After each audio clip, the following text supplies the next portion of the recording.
Hello, good evening, and welcome to ABW Fan Mail. Sorry, a radio show. I am your host, Kris, and I'm joined by three wonderful people this evening to talk about that game. Stop laughing, Shadow, it puts me off. That game between the plucky underdogs that Chris Sutton loves so much and the mighty Arsenal. So I've got Drew, and I've got Jace, and I've got Karl. Good evening. Hello. Good afternoon. Say hello, Drew. Oh, thank you, Drew. I thought you'd fall asleep then, Drew. I wouldn't have blamed you had you. No. Right. Okay. So three of you. Oh, I'm spoilt for choice. So we're going to talk about tonight's game and just go through a couple of bits and bobs about it. Ultimately, fairly straightforward in the end. It wasn't exactly enthralling, I think it's fair to say. Reminded me a lot of that Sutton game, actually. It was a little bit dull, but nevertheless, we got through and we should be happy about that. So let's get some initial thoughts from you all then. Karl, you're on my screen first. So what was your thoughts on this evening's affairs? It was a routine win. It was something that we needed. I'll be honest with you, I don't think there was really any ever danger of us losing it. We was at home against a non-league team. They're 5 leagues below us. There was no excuse for us to lose that game. We started off really, really slow, but as the game got longer, we grew into the game and our class sort of came out. Yes, I know people will say it's against a non-league team, but in the day, a win's a win. We are now in the semi-final of the FA Cup. I'm happy, and everyone else should be. Amen to that, Mr. Shredder. How did you feel about the whole affair? Yep, did the business, did what we should have. I'm really pissed at Aaron Ramsey for scoring a 5th because I predicted 4-0 in the predictions league. Other than that, it was nice. It was good. I'm happy for it. Yeah, not the. I think the performance we all expected against a 5th-tier team, but we'll take it and we move on. And we're going to Wembley, so let's hope that we can either cunt off, Chelsea or City or hopefully Spurs would be great to just beat them at Wembley to go to the final or beat them in the final. But yeah, I'm pleased. I'm very pleased. You know that's who we're getting, Jace. Come on, let's not even speculate. You know exactly which ball we're picking out in the next round. Assuming Millwall don't break them, which I have to say I cannot wait to watch that game. Are you talking about the fans or the players? Both. I hope they smash that stadium within an inch of its life. I really do. Not that we condone violence on this podcast. Yes, the less we say about them, the better. Drew, what did you reckon? Overall, satisfied? I mean, it was one of those games we couldn't really win either way, could you? If you win 2-0, you're a shambles. If you win 10-0, it was an easy tie. So we kind of went middle ground and won 5. So were you impressed, or was it just standard win for you? First of all, I'd like to commend your efforts on making an Oreo sandwich for our reviews. Very nicely done. Starting off and ending with a black person. Thanks very much. Would this be double stuffed since there's 2 white guys in the middle? Yes, it would be, in fact, double stuffed. There you go. Oh, yeah. I never noticed that. That's brilliant. No, I think I agree with Karl. As you say, it's not going to matter. If we quote unquote struggled and didn't open the floodgates, as it were, I think people would complain about the fact that we couldn't quote unquote roll over a non-league side. But I think 5-0 is. I mean, you shouldn't not be happy with the result. I think yeah, it took us a little bit while to get going, but that's kind of our MO at this point, so everyone should expect it, and it shouldn't really matter. But really, apart from that one chance that Petr Cech had to save, Lincoln didn't really offer anything else, and I don't think we're ever really in danger of losing today. I think it's just a matter of when we got the first goal. When the first goal happened, Lincoln had to open themselves a little bit more to try and get back in the match, and that played right into our hands. And then the floodgates open. I think it's satisfying. Big teams in cup competitions deal with this all the time. If they play a smaller side, they're not going to play open football. They're going to sit back and try to defend. It's the only way they can have a chance. So I'm pleased, happy we got through on to the semifinal. So we'll see how it goes. Yeah, well put. Anyone have any issues with the sort of the lineup? Not that it matters now, really. Yes. Here we go. Yes, you know what I'm going to say. I know what you're Hang on. Let me introduce you properly then. And the Lucas Perez fan club owner, Karl. State your case for the defence, please, sir. No, why didn't Coquelin start? That's what I was going to say. Of course. Why the hell didn't Perez start? What does this guy need to do to get a start in a game? It's getting a bit silly now. Like, it really, really is. Like, is there truly in vendetta against this guy. Like, obviously, I know Arsene Wenger is an absolute professional, and he wouldn't do that. But come on, if he can't start a game against bloody Lincoln City, what does he need to do? I mean, clearly he's not going to start against West Brom, but he's got to start this game. Come on, like I don't understand why he didn't start. You know, he must be sitting there thinking, if I can't score a start against a non-league team, why am I at this club? It's just a bit silly. I actually 100% agree with Karl. Although I'm going to sort of throw, yes, Lincoln said that they were going to come and try to attack us, but we've heard people say that before and they just sit back. So I almost understand why Wenger would go with Giroud up front, thinking that they would try to concede possession possibly. But at the same time, Perez, and I tweeted earlier, the guy's literally just done nothing but, pretty much produce end product and create chances every time he's on the pitch, no matter who we've played against. And the guy just can't get game time. So it's obvious that I don't know what he's doing wrong with Wenger. I don't know if it's blowjobs and he's not spending too much time on the balls or what, but there's something that he's not done that I don't know what it is. But you saw when he came on today, we looked more dangerous in the final third. Yeah, they were a little out of gas. You can say all this sort of stuff, but the fact was he was creating a lot of chances and getting the ball in dangerous places and doing something with it, which I don't think you can say about a lot of our players who start in front of him, especially further up the pitch, even if they score Theo Walcott. But I wasn't too displeased with Giroud being up front because I actually did think that Lincoln would come out and try to sit back a little bit more, and so I was happy to have a sort of a target man up front that we could go to as an outlet, or to try to cross balls into the box with, which we have done a little bit more with him in the last few matches. So that was nice to see, but at the same time, it would have been nice to see Perez get a game, and Karl said, "Like, what's he got to do?" I mean, it's a fifth tier team and the guy still can't make the starting 11. Like, what's going on here?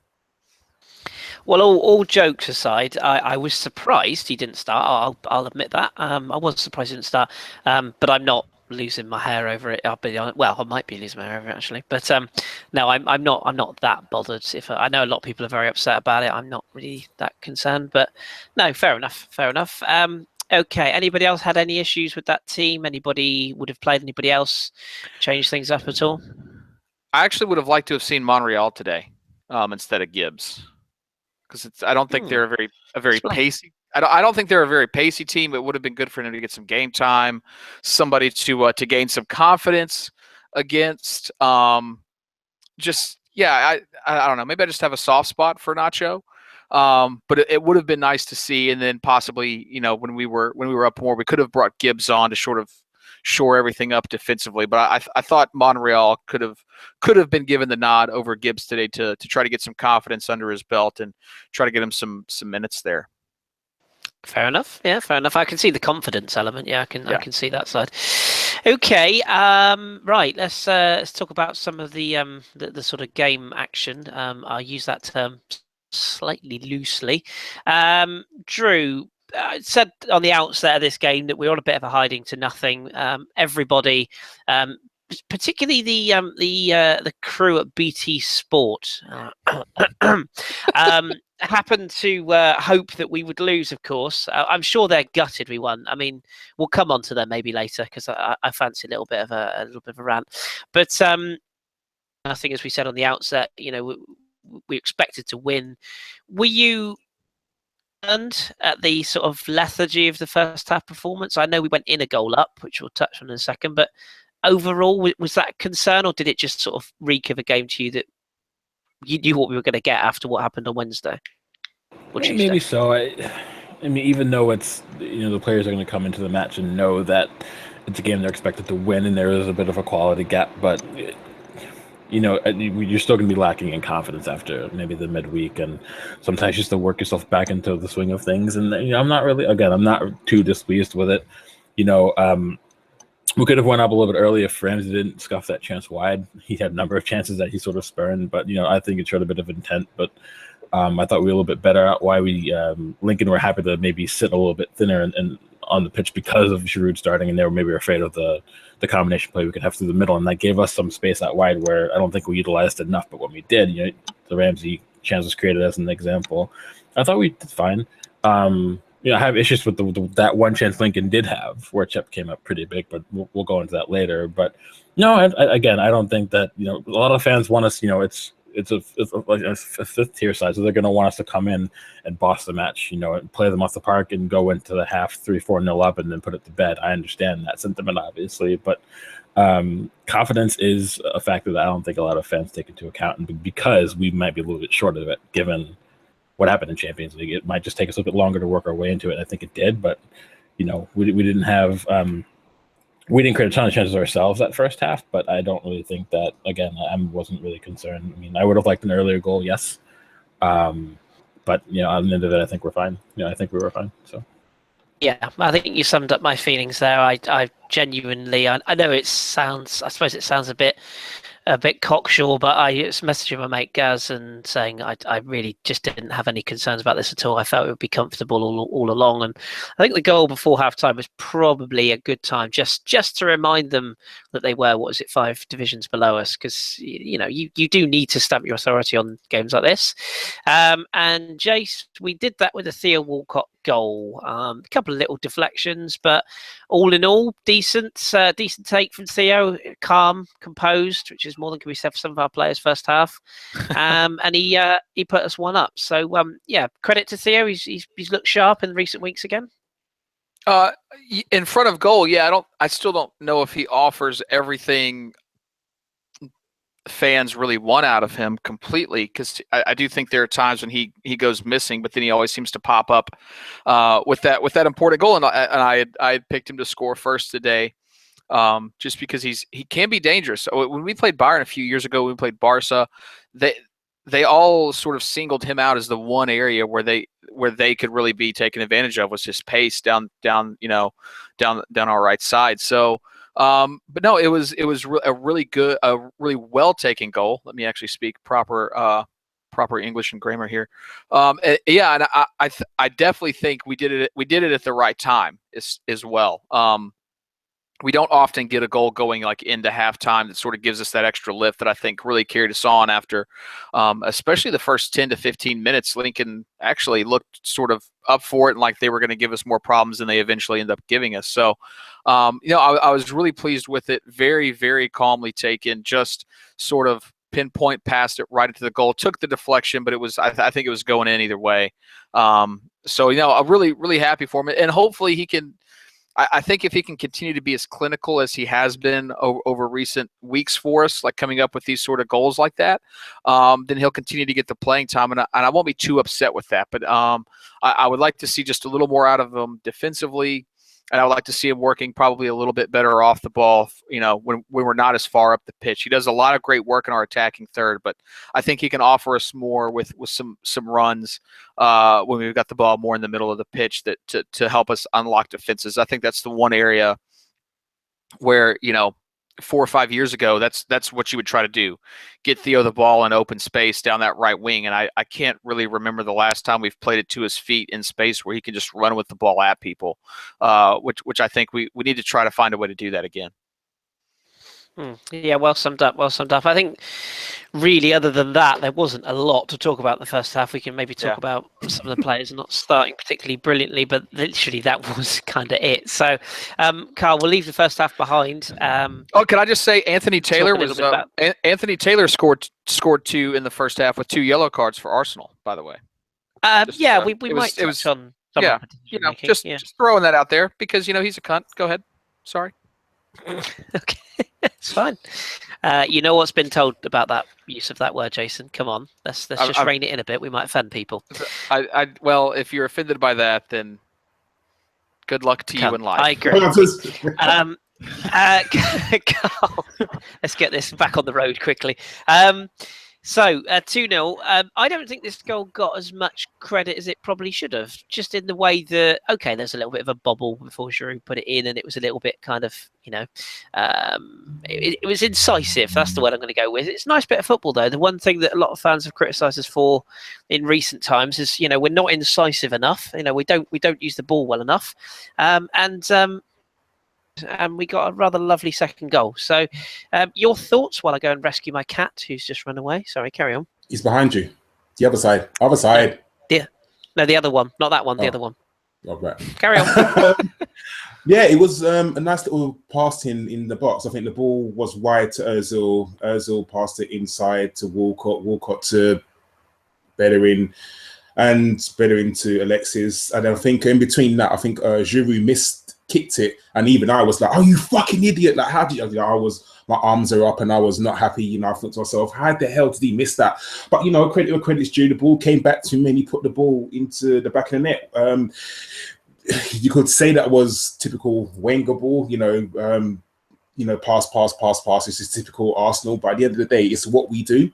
We don't always do it well, but when we do it, we do it absolutely brilliantly. And at the end of the day, Lincoln could not handle the sort of passing that we do.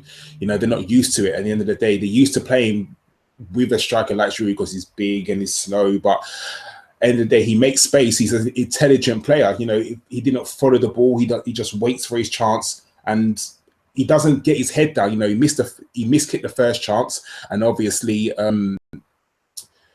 he didn't sort of let his head go down. He just waited for his opportunity, and the opportunity came. He put the ball into the back of the net, and it's 2-0. And from then on, I think it was, I'm not going to say easy street, but we were comfortable. They didn't really offer anything going forward. You could tell their heads sort of went down a little bit, and that's what we need. When their heads went down and they were playing with no confidence, at 2-0, they sort of knew that they lost the game. They knew they weren't going to come back from 2-0 down, and that's when we can sort of turn it on. Cat update. Haven't found him. Might have to go and find him. So I shall very quickly move to somebody else. No, I personally thought it was a slightly underrated goal given the opposition. And when you're playing a team that is that, not that poor, that's harsh, but a team that's that limited, you should use the skills that you have to pass around them and make them look, put them on edge, essentially, put them on the back foot and take the game to them and play through them if you get the opportunity, which we did, which is always a bonus. Drew, I'm going to pick on you, and then Jace, you might have to just hold the fort for 30 seconds. The third goal, which... it's silly to say it's the clincher because I think it was clinched long before that third goal, but an own goal.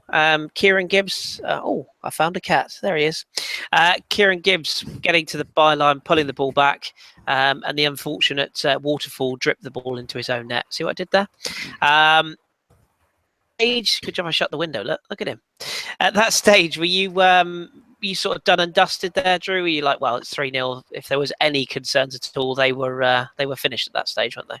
I think they finished at 2-0 and potentially 1-0 because again they didn't really they barely created much throughout the match. And I think that's all you really needed. I think a goal or two, and most sides of that low down will capitulate, and they sort of did. But you mentioned before about us being able to play through them, and I think it was even more evident in the second half when we were a bit more direct and a bit more pace, and they had a hard time defending against the 1-2s and those late runs. You had that Bellerin when he made that late run in, Gibbs as well. Sanchez did that quite a few times as well. 2 or 3 of their defenders would always go to the man who's getting the ball, and then they would just let that late runner go by. And I think once we really figured that out, and those a bit of wider areas, I think that became our bread and butter. We created quite a few chances through that. So no, I think it was over at 2-0. And I think, as you say, when Giroud scores that goal, I think you can just look at the replay, and just a lot of them just sunk their heads. They were still maybe a little bit positive at 1-0 because they could go into halftime, maybe tweak a few things, come out maybe with a different game plan. But it's just again at 2 and then at 3 for sure, I think it's match over.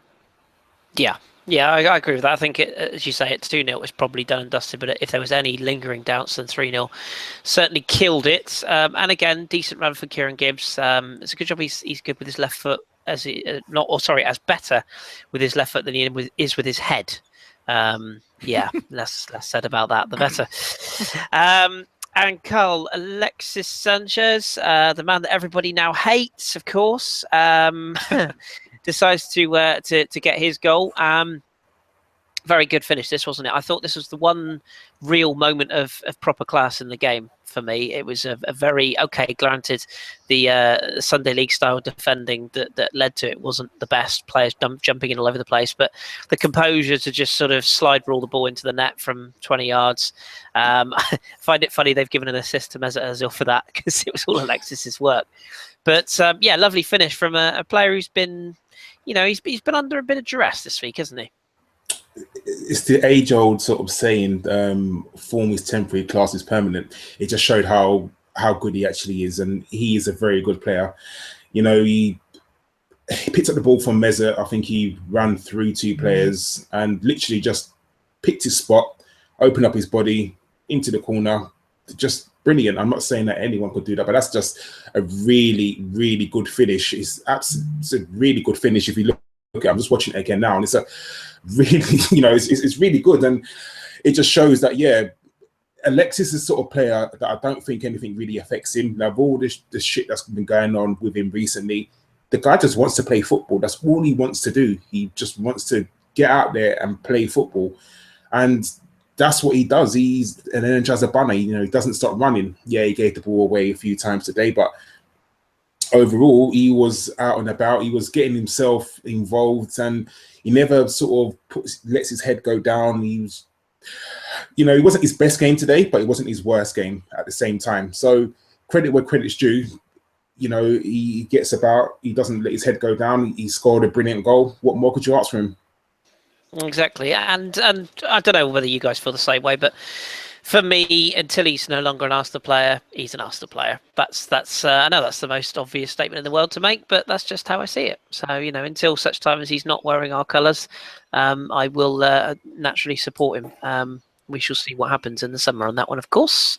Okay, and who have I not picked on for a while?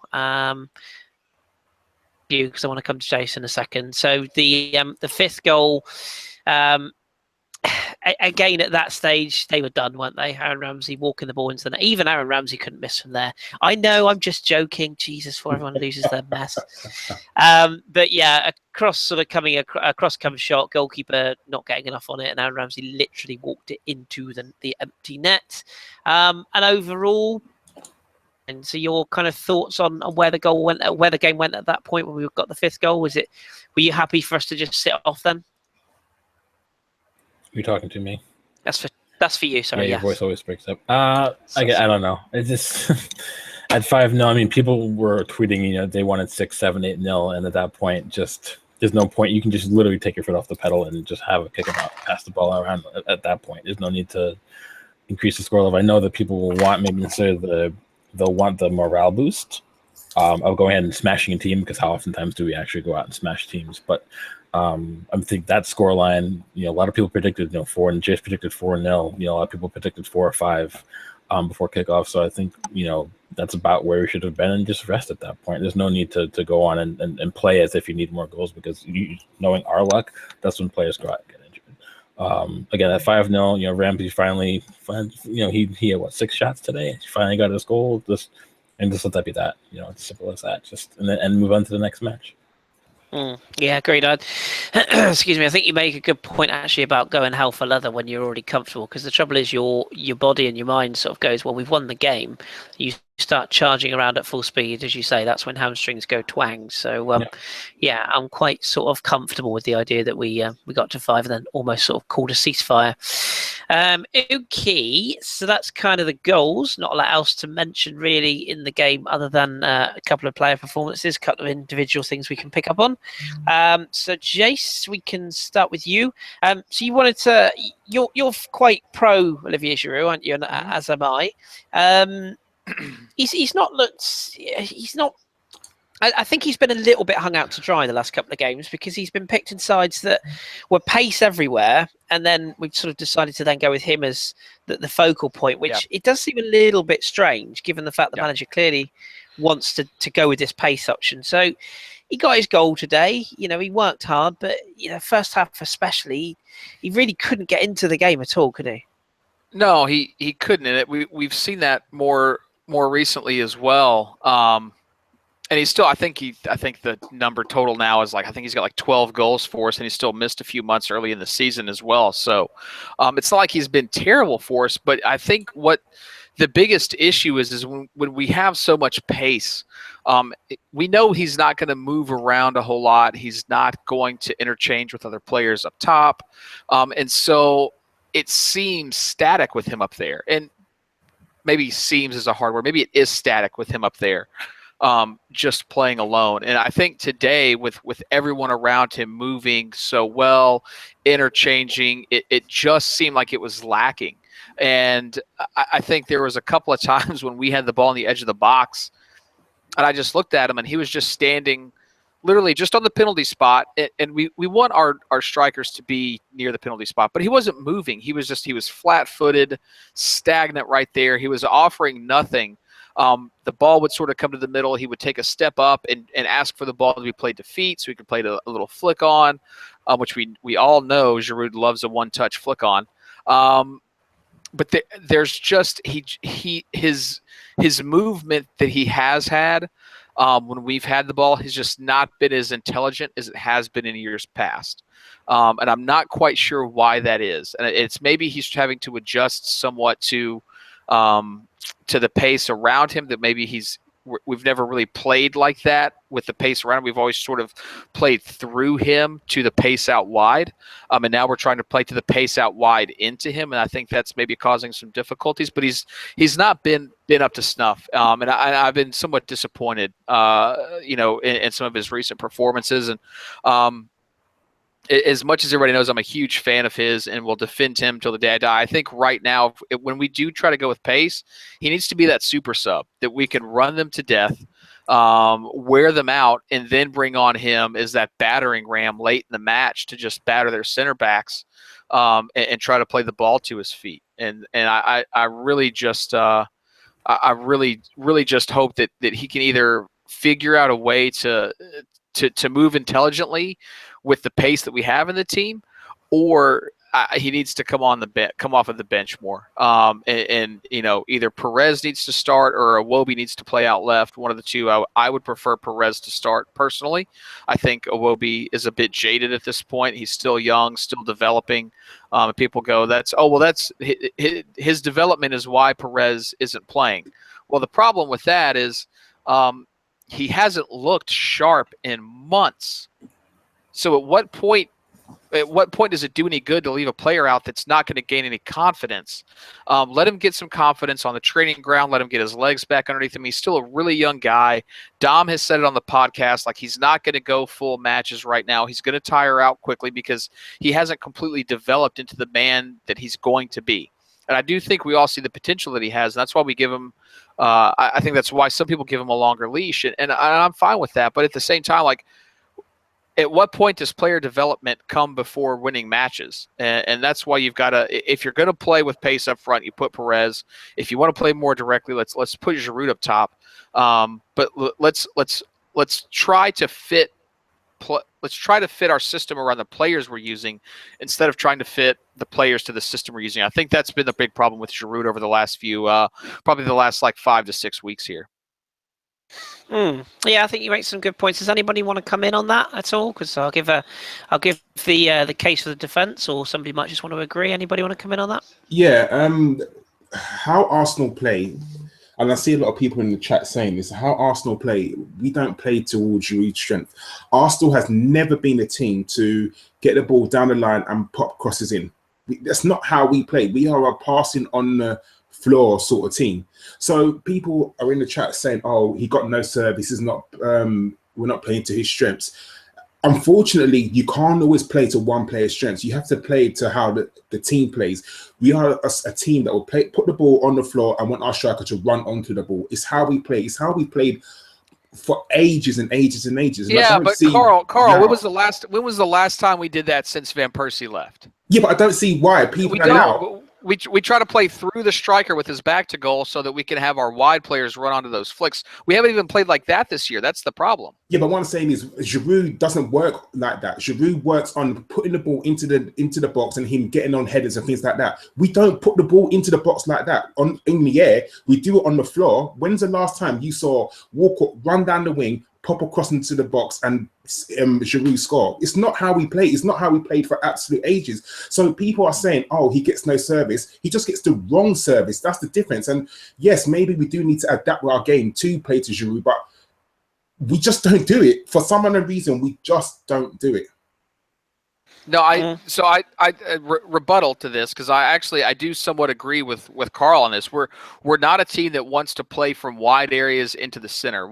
The reason and you look at when Giroud's been most effective, it's when we try to play through the middle, have Theo tuck in and have Sanchez tuck in, and he can play those little 1-2s around the box with his back to goal. That's when he's been the most successful. That's when we score those goals like we do at Norwich. That's when we score goals like we have with him against, I think it was like West Ham. We've done some with with Liverpool in the past, where he gets the ball with his back to goal and can find runners that are running off of him. That's where his strengths are. So he needs to be a false nine then, not an out-and-out striker. Well, that's a whole other story here that we can discuss, though. The problem is in recent weeks we have tried to play balls into the box from wide positions to him, and he hasn't been good enough. Because we haven't done that, Karl, in the past, we haven't probably practiced it. So we always hit the first man, or the ball's too. We've seen Ox try to cross the ball in, and it's way too far over everybody's head. Whatever. The problem is again, it goes back to not necessarily the fact of the individual players themselves, but it's the fact of finding the right system for the players we have on the pitch. I have no problem with Giroud playing up top if we're going to play the ball to his feet so that he can find runners off of him to find on the break. The problem is we're not doing that when he's been in there the last few games. We've been trying to play wide and then come centrally instead of playing central and then go wide, which is where we've seen more success with him up top. And I think that's part of the issue at the moment is we've changed our game to that, because when you remember when we had RVP, and I know nobody likes saying his name that much anymore, but we could find him on that ball, to feet on the ground while he was moving towards goal. We knew we weren't going to get that with Giroud, so we changed our game, tried to play it to his feet with the back to goal. You saw Mustafi trying to just ping balls to him against Bayern. That didn't work because it was in the air, and Bayern have two very physical center backs. The problem is our system does not fit the players that we have, and we're not trying to fit our system to those players. We're trying to fit players into a system. We're trying to play Sanchez in the middle. Then all we do is play out wide. We don't get the ball to him in the middle at all. So he's got to drift out wide. So nobody's in the middle to get in the box when we try to play it. There's an overall sort of – it seems like whatever players we have on, we're trying to play to the opposite of their strengths. Whether that's what we're intending to do or not, I think that's where a lot of the frustration comes with Wenger's tactics. But don't from a lot of fans. We need to play two up front with Giroud. He's such a great link-up man. I do. By himself. Call me old-fashioned. I would play a 4-4-2 with a diamond. That way you can still keep Ozil. You'll have 3 in the midfield and 2 up front. Why not? Why can't we do that? Or you could do a 4-1-3-2. We could just slightly tweak the system and do it that way. Yeah, I don't know why we're so reluctant to do that, but we can. We saw how good we were against Bayern in the first 55 minutes with a 3-man midfield. Everybody saw that. Nobody can deny that. Not the staunchest Wenger out, not the most ardent Wenger in. Nobody can deny how good we were in the first 55 minutes against Bayern with a 3-man midfield. The one thing I would say is... Why did it take us that long to realize that, though? Joe Madeira makes a very good point, and I'll sort of draw the line under the jury debate here. We won 5-0. The system worked today. I think he does make a good point. We do often look into something. I think the one thing we'll probably all agree on is that if you're going to play Olivier, I think you have to play to his strengths. I think that's one thing we all agree to. And yes, playing the way we did with him in the team doesn't actually help him. So, yeah, I agree with that. People are very quick to criticise the player and his performance, but if the people playing in the team around him are not playing to his strengths, it doesn't actually help. So, yeah, agreed. Good, interesting points made there. Drew, you've been quiet, so I'm going to pick on you. the age-old midfield debate continues to rage on. What did you make of our Welsh pal, Mr. Ramsey, today? Very mixed, very mixed performance. I think some people are too far one way, some people are too far the other way. He does divide opinions, but overall, I mean, his shooting, I think even he would admit, was terrible today. I think it has to be said.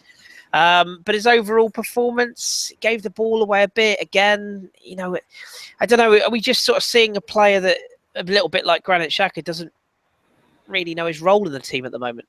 I think most of our midfielders don't know their role in the team. I think that's a whole other story. But I thought instinctually going forward in the final third, you saw the movement from Ramsey that you would see from years ago where he scored all those goals. I think he put himself in the right areas. He made those late runs, and that's what you want to see from him. But however, he still dawdles on the ball too much. He still struggles to get back routinely for someone who has an injury like he has. Again, it's just a very there were parts of his game I liked today. There were parts of his game that I still despise in this game. I still maintain that for both Ramsey and Xhaka and most of our midfielders, I think, and I've been saying this for the better part of 2 years now, so I'm glad Jace agrees that I don't understand why we just don't play three in midfield, routinely play three in midfield. And I think you'll get the best out of them if you do that. But I do think that Ramsey should have had more than just his tap-in. But again, if maybe he can use that to maybe boost his confidence, the amount of chances he was afforded today, although some of that might be because we played Lincoln, and in the final third when we were moving as we were, they really didn't really pick him up as well as some other sides would that are of a better level. No, I mean, I thought he played okay, but I didn't think he was outstanding. I mean, I don't know. And then, I mean, I'm sure we're going to go into other midfield players as well, but I'm happy he got himself a goal. Maybe that'll give him some confidence because it's only the second of the season. But I think there's just so much more that we could see from him that we just don't on a consistent basis. I think, and sometimes for him, he's so technically gifted as a player. I think sometimes he overthinks it with himself, and that puts him into bad positions. As someone just said in the chat, sometimes he just unnecessary flick-ons. Sometimes you can put like the champagne football away and just play simple, make simple passes, make simple runs. Simple decisions are always the best decisions. And if you do that right routinely as a midfielder, then your job is just 5,000% easier, same as everybody else. That's someone in the chat, by the way, was our good friend Inin Gooner. Hello, Jimmy. Yes, Jimmy, who's reveling in the mighty Chicago Fire's 2-0 current lead over Real Salt Lake. But before I get hate, let's move on. I think you agree. I think I agree with you there, Drew. I think it's the biggest problem this is from a personal standpoint, that I have, and problem is the wrong phrase maybe. I just feel with Aaron, it's decision making, and it's just that knowing when to hold the ball, when to release it, when to pick a pass, when to relax, when to be on it. Do you know what I mean? It's every time he gets the ball, he always tries to make something happen. You can't fault the guy for that at all. He's always trying to make a difference. But when you do too much, you shoot yourself in the foot. And that's when you give possession away. Sometimes, again, you look up, you see a simple pass, just make it. Don't overcomplicate things too much. You know what I mean? So. Precisely. And I think that's my other issue, is that too many people are quick to jump on other players for not having good decision making or good passing, and yet with him we seem to just continually say, oh well, it'll come. I don't know whether it will. We'll see. Karl, what do you make of Granit Xhaka? Can I rant first, please? I tell you what, you have your rant, and then Karl, you pick up straight after Drew. What did you think then?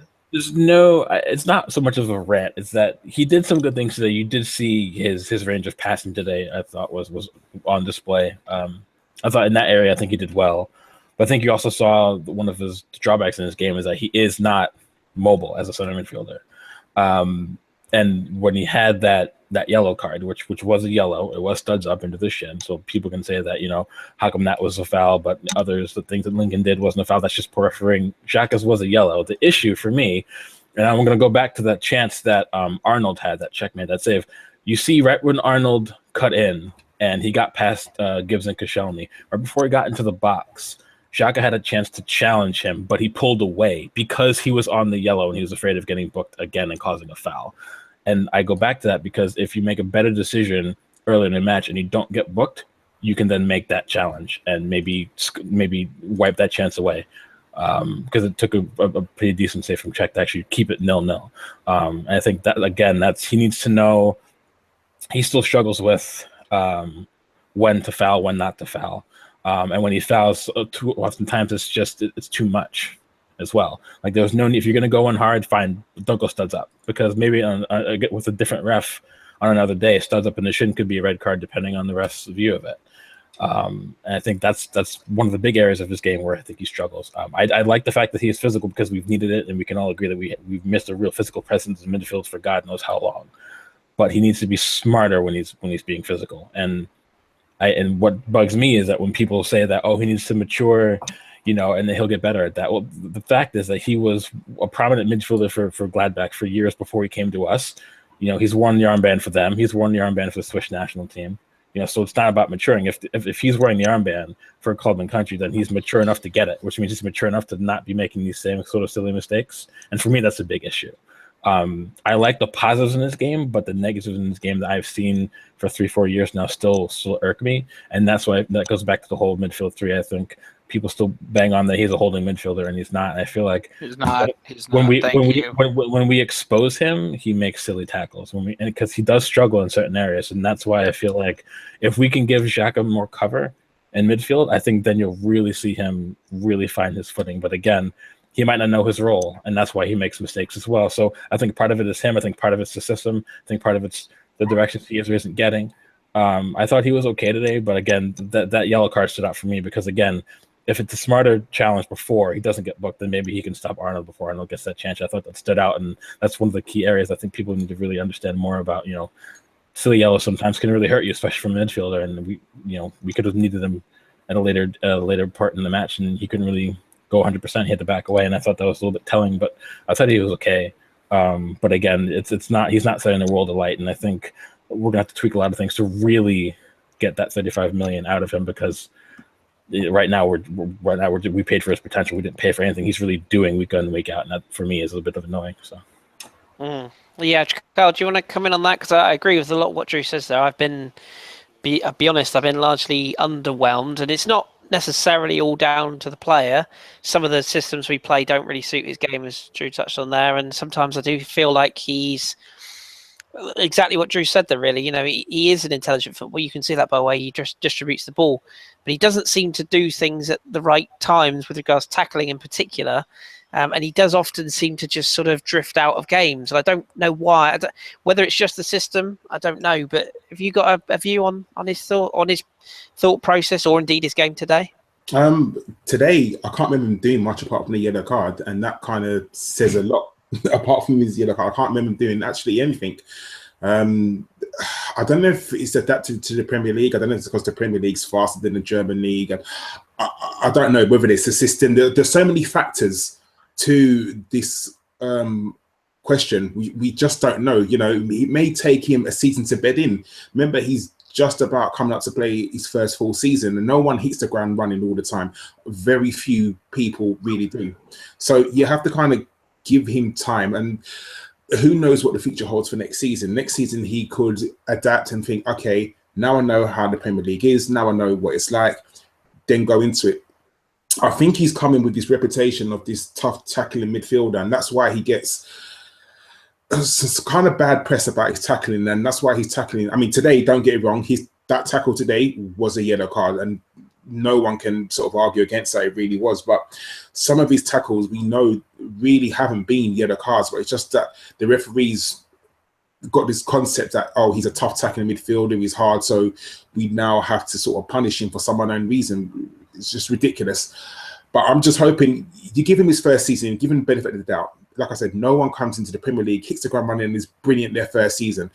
Let him play next season, and if after 2 seasons you then got doubts about him, then you have to look at him and think, okay, what's the issue? But again, is it the system? Is it the fast pace of the Premier League? We just don't know. Is it the people that he's playing with? Like I said, there are so many different factors. And I think because he's coming with this price tag of 35 million, people have got him for, he's 35 million. He's got to be world class. He's got to be brilliant. And because he's not living up to that 35 million pound expectation, that's why people are now saying, he's not brilliant. Yeah, and you do touch on something very good, a very, very good point you touched on there. A lot of people who, maybe don't watch a huge amount of football, or maybe don't have too much of an interest in what goes on elsewhere other than Arsenal. I think a lot of the perception is that if a player doesn't cost 40 million, they're not very good. And that is, that is foolish, I think, because, you can pick up a player who's a bargain, or you can pick up a player who, for example, would any of you want Paul Pogba in our midfield at the moment? No, thanks.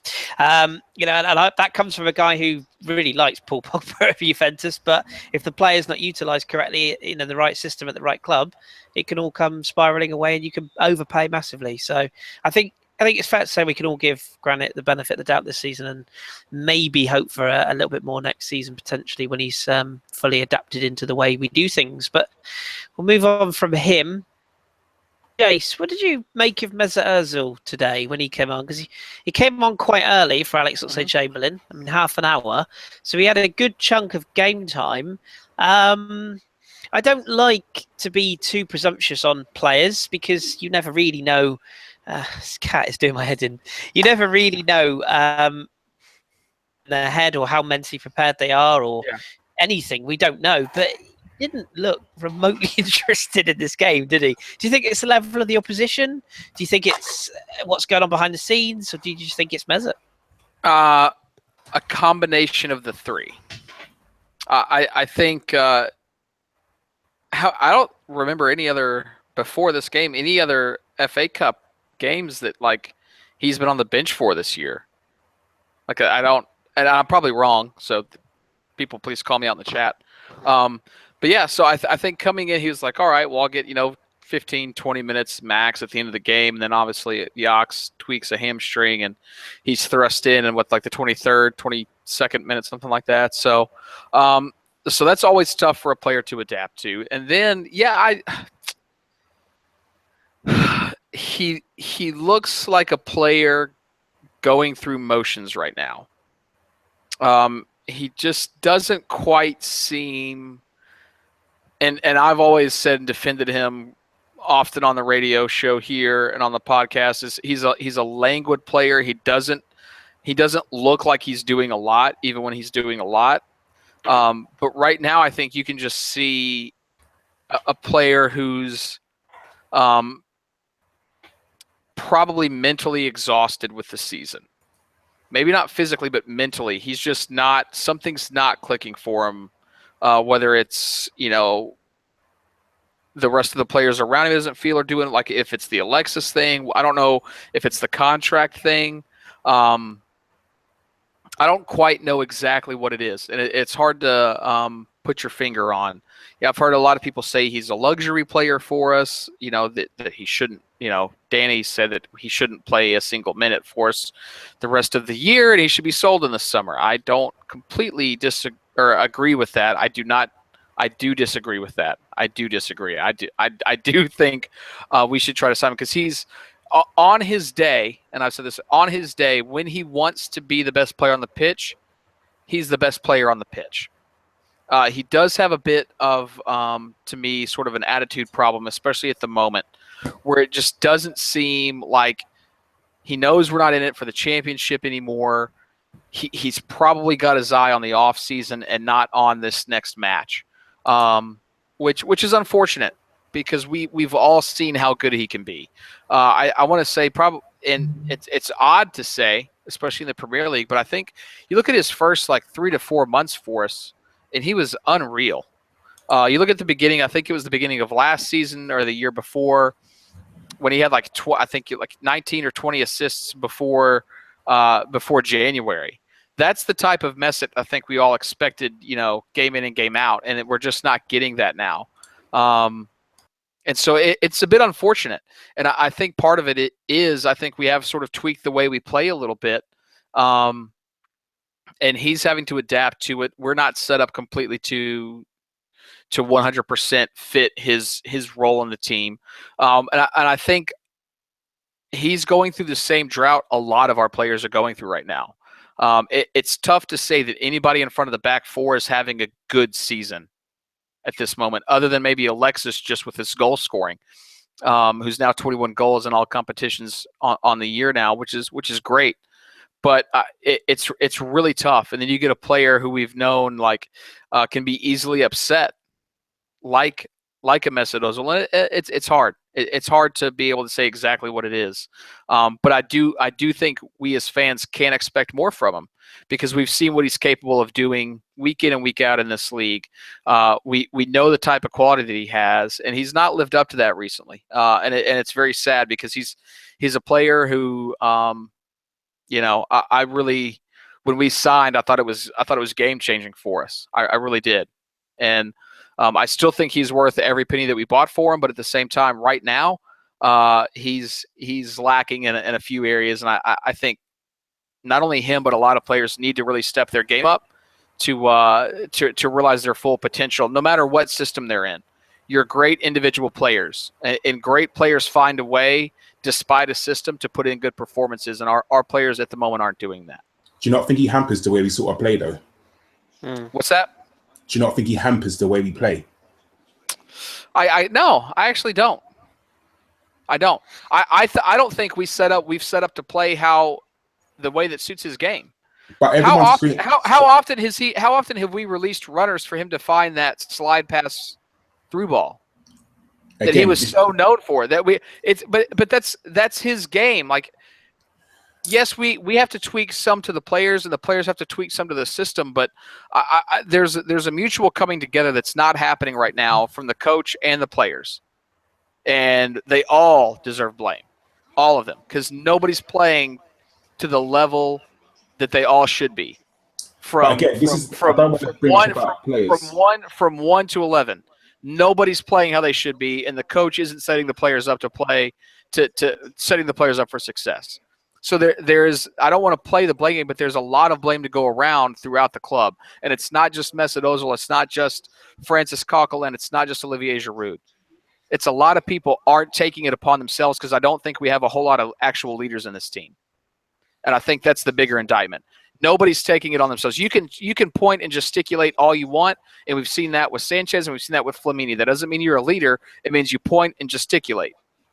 We have a lack of leadership at this club that holds people accountable for poor performances from top to bottom. Whether you're Mesut Ozil, whether you're Shkodran Mustafi, whether you're Per Mertesacker, we're not seeing the accountability that we need to hold players accountable for saying, look, I don't care that the system doesn't suit you. You're a better player than this. Step up. And our coach isn't going, look, my system isn't suiting the players. Let me see if I can tweak it. So there's blame on both sides to go around that's causing this sort of rift. And yeah, we won 5-0 today, and that's great. And I'm not taking away anything from our performance today. But we just got embarrassed by a team that has been as beatable as they have ever been in the Champions League.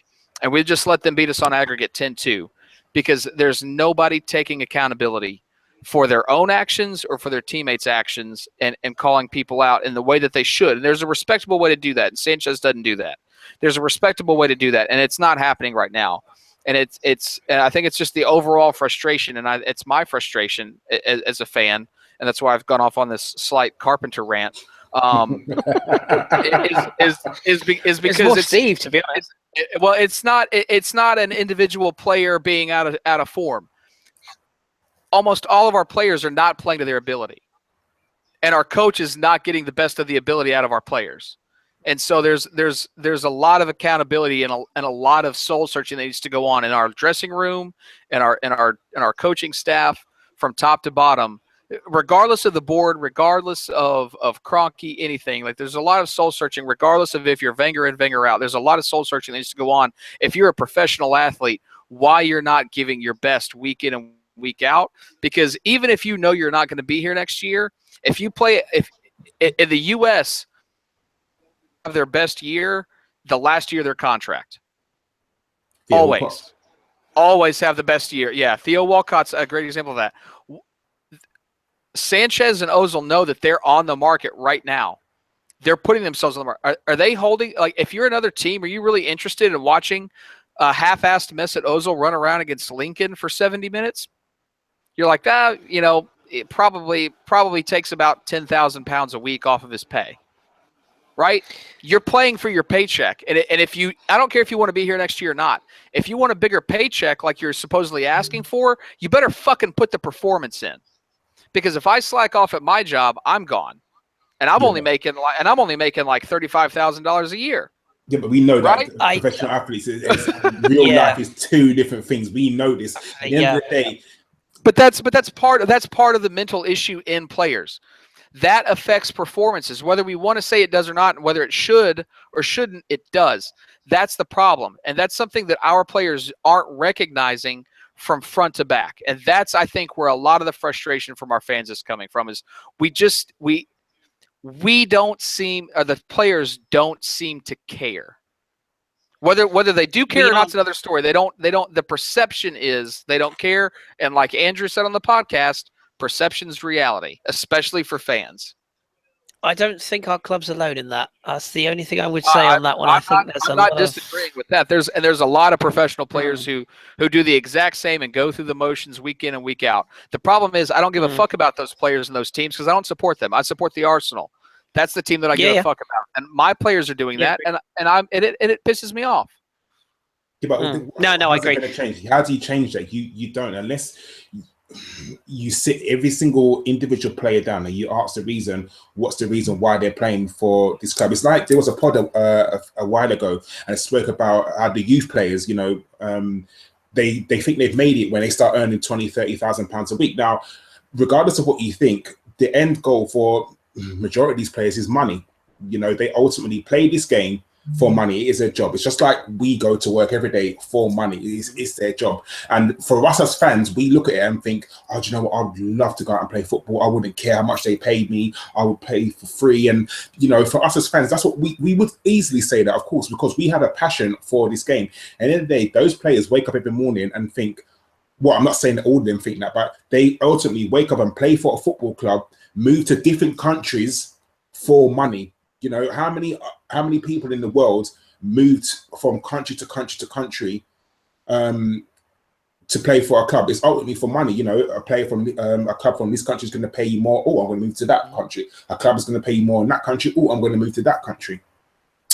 So that's ultimately what their end goal is. To say that most of the players don't care, at the end of the day, the performances right now in some of the games, yeah, you're right.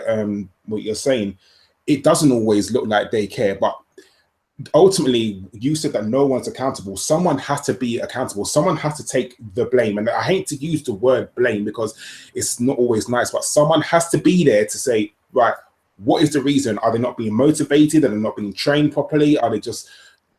And who's doing that? Who's doing that? Yeah, who's doing that? At the club, no one at the moment. So you need to ask the reason why. Why is no one doing that? Accountability is a really big thing in every aspect of life, business, whatever. So if someone is not performing to the best of their ability, you have to ask the question why. If I weren't performing to the best of my ability, if my trains always had delays, my managers or the directors of my company are going to come to me and say, Karl, why is this line always got delays? Why are you not doing this? Why are you not pushing? Why are you not? And if no one's doing that, then you have to ask the question, and I hate to bring this up because I didn't want to talk about it today. Is it the manager? Is it the people above him? There has to be something to drive you. There has to be, and if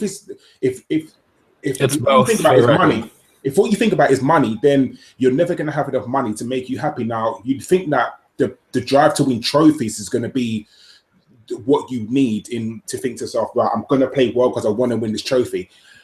If they're not thinking that, then you have to wonder what's going on.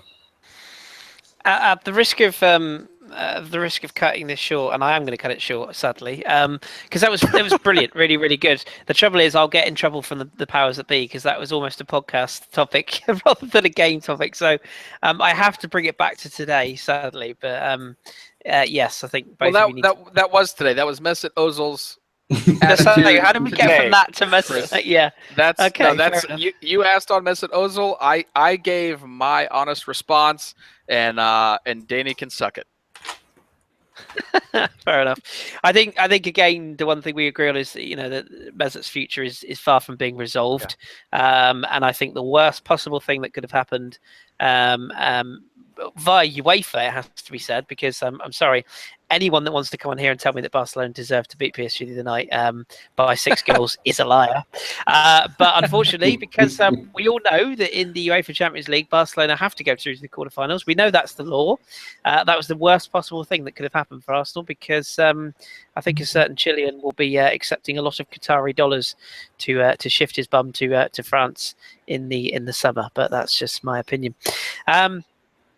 Let's come back to today then. Do you FA Cup wise, I don't want to ask you the lame question of is it enough to call it a successful season, but would you say that we have to be putting all of our eggs into the FA Cup basket now, or do you want to be in that basket of, well, top 4 is essential, the FA Cup is a bonus, or is it somewhere on the fence, in between the two? All our other eggs are broken. So what other eggs do we have? That's all I'll say. That's all our other eggs are broken. Speak some truths, Drew. Go on. I don't know. I mean, I just feel like you have to go out for it. Finishing top 4 is a question mark. It's not out of the realm of possibility that we can finish 5th. And that's not to say that we shouldn't try to get Champions League again, because even though people will say missing out on Champions League money next year will be a detriment to the club, bogus. Arsenal's the 5th, 6th strongest football club in the world financially right now. Missing 1 year of Champions League wouldn't kill us.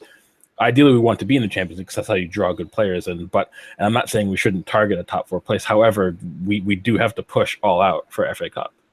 And I feel like even though I don't think winning the FA Cup this season will save the season per se, it's still good to be winning at least some sort of major trophy every year, or at least, what I mean? That's still good enough to win it, but I still don't think that it'll save the overall vibe, if you will, of the season. I still think we should have really been trying to actually challenge. But I'll be happy if we win the FA Cup. I still don't know if it's going to be enough necessarily in the grand scheme of things. To be perfectly honest, though, Drew, what's ever going to be enough for Arsenal fans? I mean, they want to win the league again, but unfortunately, as much as I'd like to win the league again, people have to understand that every season, Chelsea and City and United, they're all going to spend wads of money, and so Liverpool. And if we want to compete, we have to spend that kind of money. The problem is we're not going to spend that kind of money. That's the issue. And the trouble is as well is, if we won the league, everybody would be like, yeah, but if we want to be along the elite, we've got to win the Champions League. It'd just be like that, wouldn't it? We're not going to win the Champions League ever. So that doesn't really matter. We'll take it as it comes. But I think the goal now this season is, if we don't win the FA Cup, and even if we finish 4th in the FA Cup, I think there's going to be so many people who are going to want Wenger out. And at that point, you maybe necessarily couldn't really argue with it. It's like, you get crashed out of Champions League again.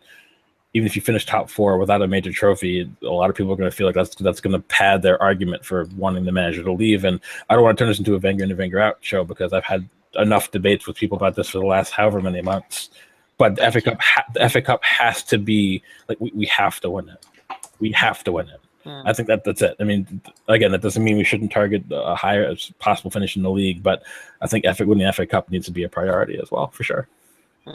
Yeah, at the end of the day, we're in it. That's the way you look at it, isn't it? We're in that cup, so we've got to be looking to try and win it. And I'd be interested. Have you got a preference, Drew, over who wins out of Chelsea, Man United, or are you just like me, praying for an acid rain shower and a I would rather some sort of North Korean nuke hit whatever match is being played. I mean, no offense, obviously, but I don't want to see either of them. To be completely honest with you, I just don't, because I don't even want to see Spurs. I forget where I heard it. But you look at who we can potentially play. Spurs will always somehow turn up, especially this season under Pochettino and last season as well.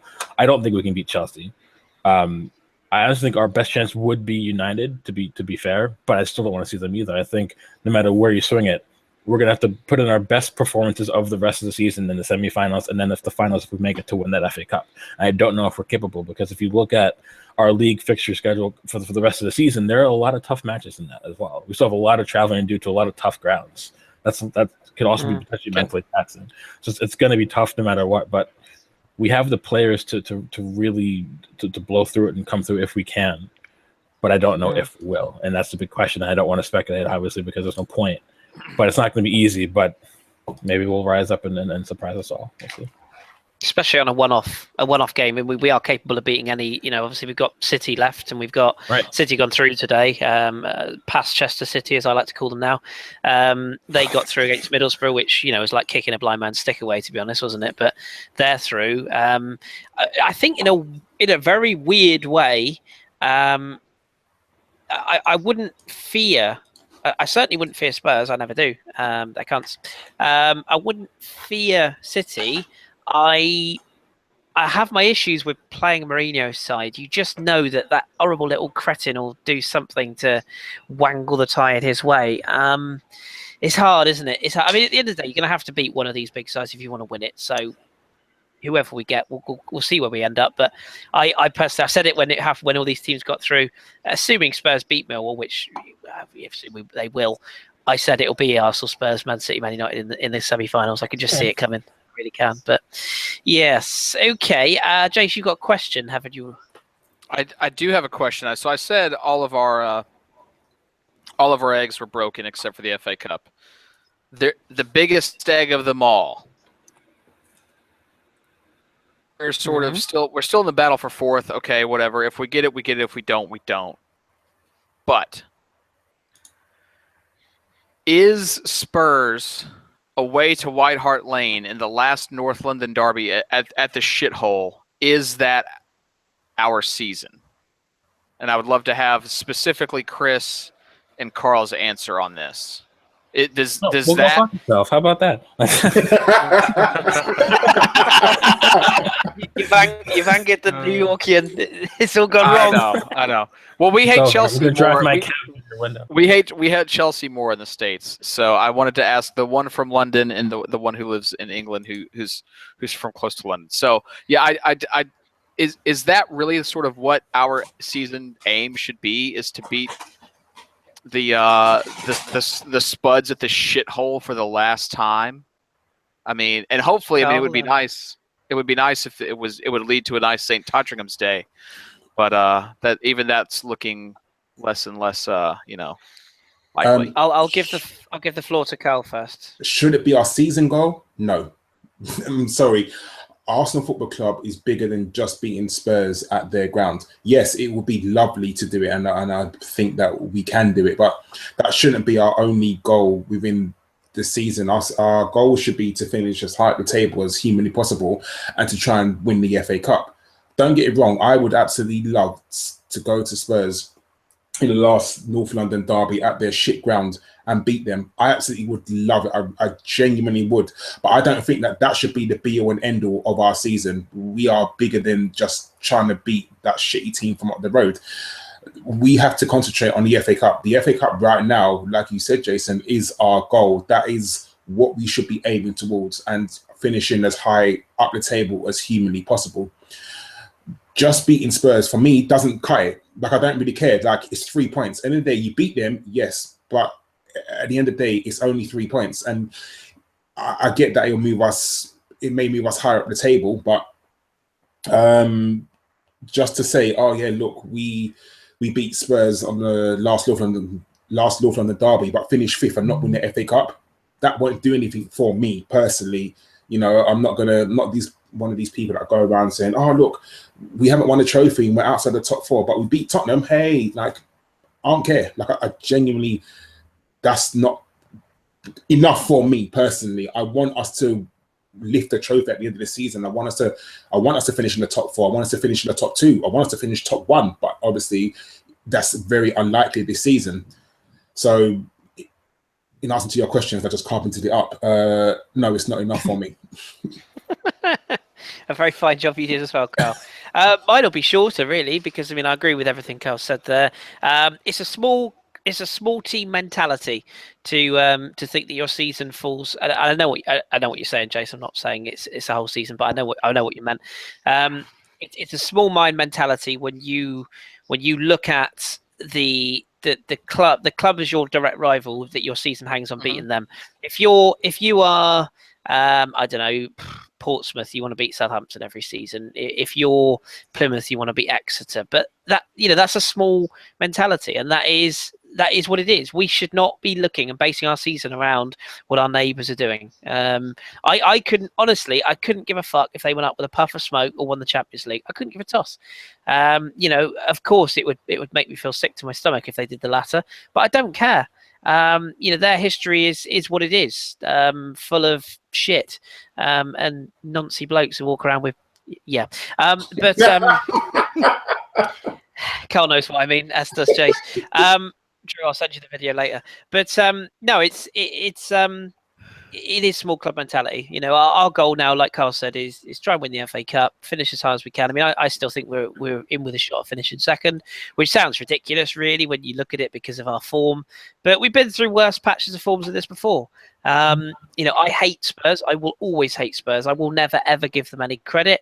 And if people want to have a go at me for that, fine, crack on, no worries. I do not think Harry Kane's world class. I don't rate Dele Alli, and they're all cunts. That's how I feel. That is how I'll always feel. And what they're doing with their pretty little shitty stadium is up to them. I did laugh that it's going to cost them 800 million. I'd maybe laugh so much because that is bye-bye Kane, bye-bye Ali. So that'll be fun. But no, they can crack on, do what they want to do. We'll try and finish as high as we can and try and win the FA Cup. I'm not convinced by Liverpool. I'm not ever convinced by Spurs. The one thing that Spurs have got in their favour this season is by ballsing it up in the Europa League. They have less games to play than previous seasons. But no, I don't really have any concerns. I do still think we'll finish in the top four, and the FA Cup's going to be interesting. I really hope that we at least get to the final, because I think anything less than that, given the draw we've had today and with Sutton, we have to be getting to that final now. Anything less is going to feel like we're going to want the season done with, aren't we? If we lose a semi-final, so yeah, it's a tough one. And can I just say, just because I asked the question doesn't mean I fucking agree with it. No, I agree. Jesus Christ. I get that all the time. People in the chat, there's a thing called nuance. You guys should learn it. Anyway, back to you, Kris. Back to you. I was having a debate in inverted commas with a gentleman on our last radio show who continued to comment in the comment section after we'd gone off air, and he's like, "Oh, you're weak. You can't justify this." Da, da, da. I was like, point I've made my point. Doesn't mean I agree with it, as it doesn't mean I agree with the questions I ask, but as the host, that is what you do. So yeah, everyone is top fully four, entitled to say what they want. Four for me, just so that everybody knows, top four for me is more important than the FA Cup. The FA Cup, we get $2 million. The Champions League, we get 36 million pounds. Like, let's come on. That's anyway. Cue all the people now.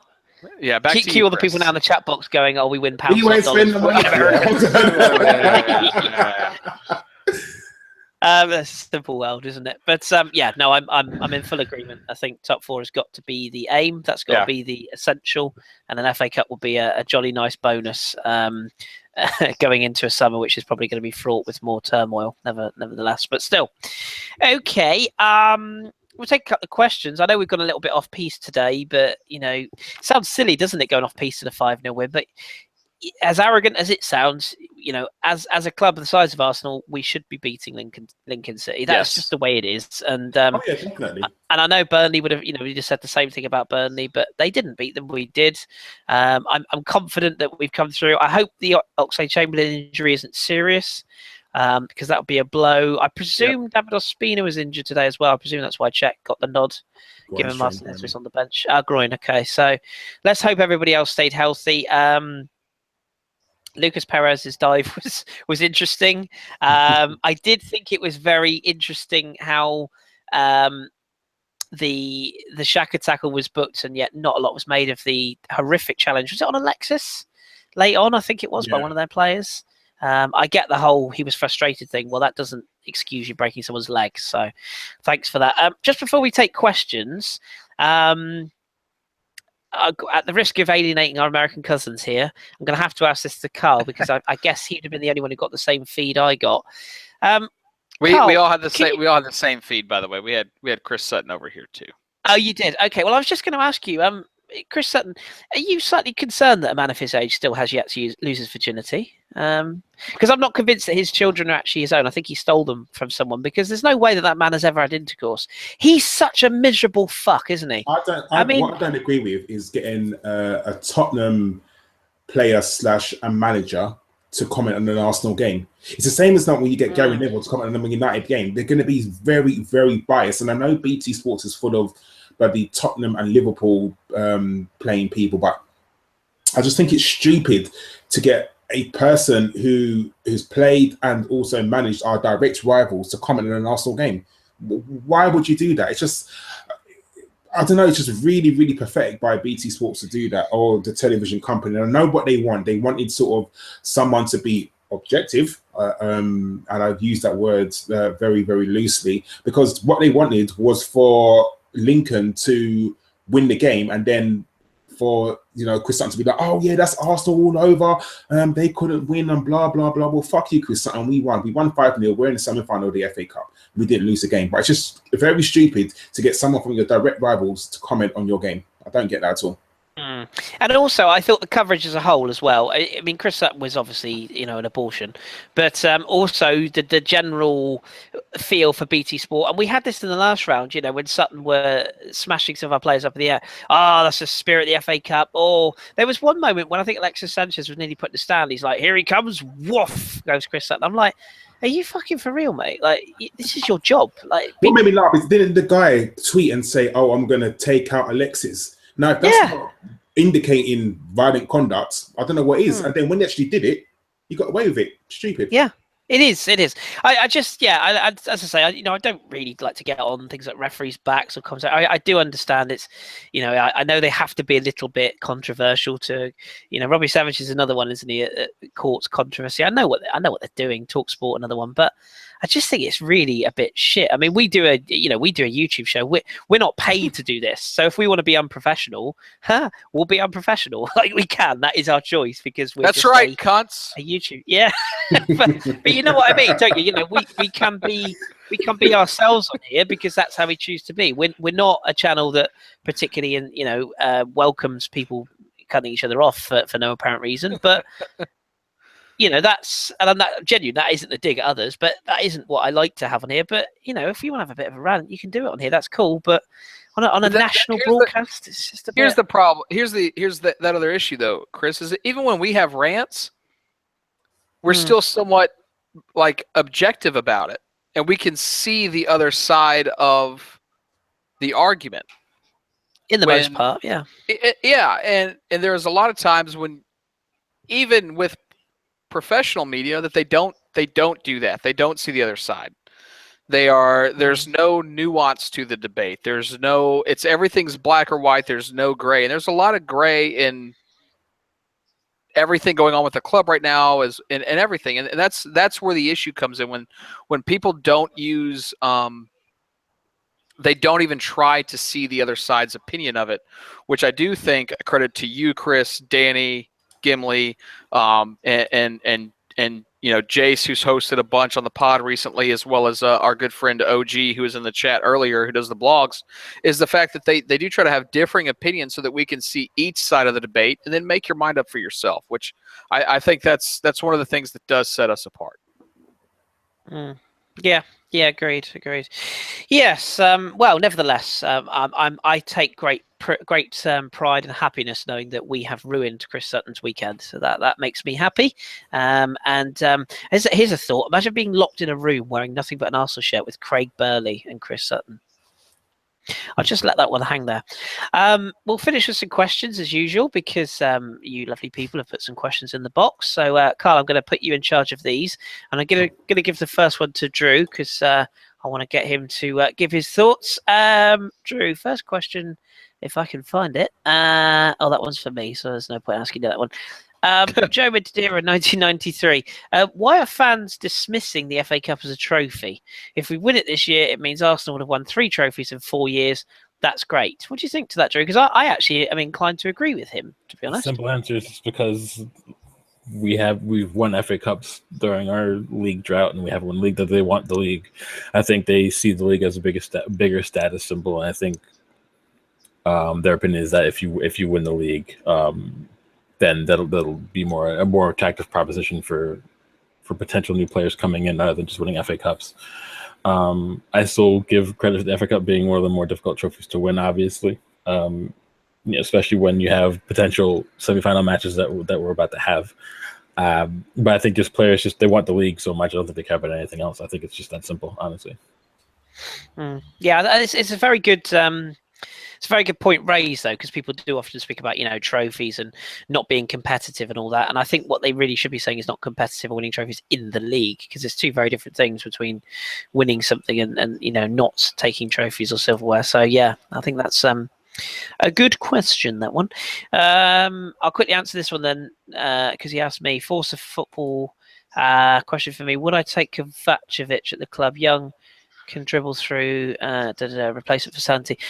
No, I wouldn't. He's a very, very good player, but I don't think he would really fit into that midfield that we've got.